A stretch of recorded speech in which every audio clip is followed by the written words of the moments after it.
बिस्मिल्लाहिर्रहमानिर्रहीम। अस्सलामु अलैकुम। सजदे तिलावत का तरीका। कुरान पाक में कितने सजदे हैं और सजदे तिलावत किस तरह अदा करना चाहिए। ऐसा कौन सा मसला है कि सजदे तिलावत अदा करना भी करें तो भी हम पर सजदा वाजिब हो जाता है। क्या सजदे तिलावत करना वाजिब है या नहीं। सजदे तिलावत और शैतान की शामत। फरमाने मुस्तफ़ा सल्लल्लाहु अलैहि वसल्लम, जब जब आदमी आयत सजदा पढ़ कर सजदा करता है, शैतान हट जाता है और रो कर कहता है, हाय मेरी बर्बादी। इब्ने आदम को सजदे का हुक्म हुआ, इसने सजदा किया, इसके लिए जन्नत है, और मुझे हुक्म हुआ, मैंने इनकार किया, मेरे लिए दोज़ख है।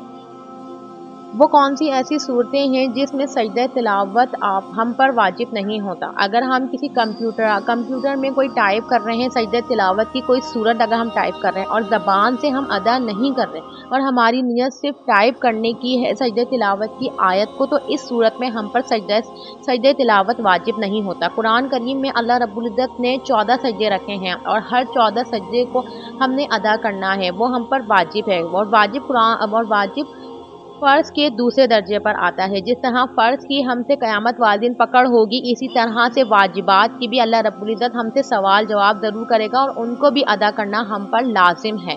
इसी तरह से कुरान पाक के 14 सजदों का तरीका क्या है। कुरान पाक के 14 सजदों का तरीका ये ही है कि अफ़ज़ल तो ये है कि जैसे ही कुरान पाक के आप सजदे वाली आयत पर पहुँचे तो उसी वक़्त, अगर आप जानमाज़ पर हैं तो जानमाज़ पर बैठे बैठे आपने सिर्फ अपने दोनों हाथों को अपने कानों तक उठा के अल्लाहु अकबर कह के सजदे में चले जाना है और 3 दफ़ा सुब्हान रब्बियल आला पढ़ना है। बस आपका सजदा हो गया। सजदे तिलावत अदा करते वक्त 2 सजदे करने की ज़रूरत नहीं, बस एक ही सजदा काफ़ी है और एक ही सजदा करते हैं।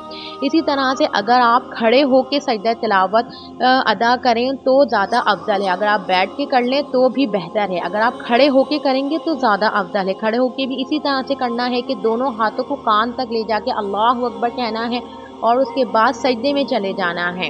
अल्लाहु अकबर कह के सजदे में चले जाना, 3 दफ़ा सुब्हान रब्बियल आला पढ़ना है, सजदा तिलावत आपका अदा हो जाएगा।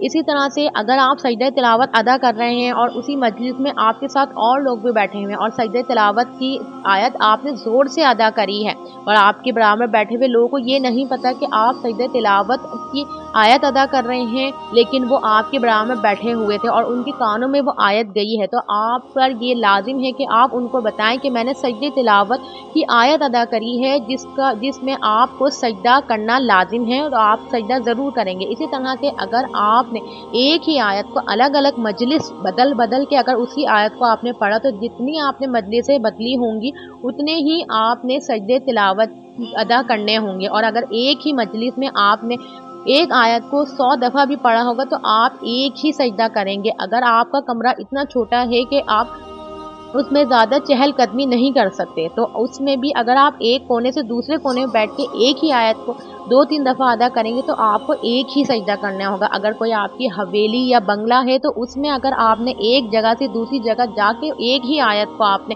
2 दफ़ा 3 दफ़ा अदा करा, तो आपने जितनी दफ़ा अदा करा होगा उतनी दफ़ा आपको सजदा तिलावत अदा करना होगा और आप पर ये वाजिब है। और अगर आप और बेहतर ये है, अगर आपके बराबर में कोई बैठा हुआ है और वो आपके बराबर में बैठा हुआ है और अगर आप नहीं चाहते कि उस पे सजदा तिलावत वाजिब हो जाए, खाली आप पर ही वाजिब रहे, तो बेहतर ये है कि सजदा तिलावत की आयत अदा करते वक्त आप खामोशी से तिलावत अदा करें ताकि खाली आप पर ही वाजिब हो, आपके बराबर में बैठे हुए किसी पर भी सजदा तिलावत की आयत वाजिब ना हो। ये था सजदा तिलावत अदा करने का तरीका, उसके मसाइल।